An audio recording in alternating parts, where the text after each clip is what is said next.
Welcome to Luca is a Billionaire, where the only thing I invest in is your answers. In this video, I will show how to get easy XP in Fortnite Chapter 6.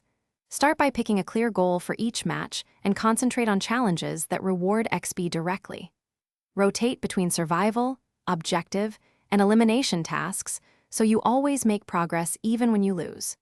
Use movement and map knowledge to reach objectives faster, and join a squad that helps complete shared challenges for steady gains. Aim to combine tasks whenever possible so each action gives XP in multiple categories. Landing at named locations usually means more missions and higher XP totals, so plan rotations accordingly.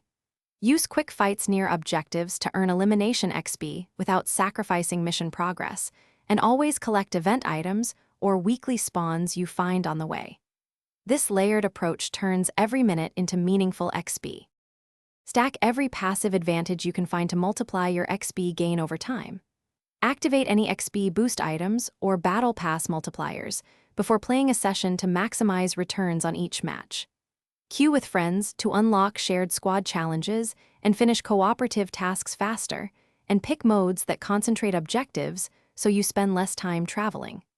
Small boosts add up and keep your progress consistent. Thanks for watching and please subscribe. It's the best investment you'll ever make.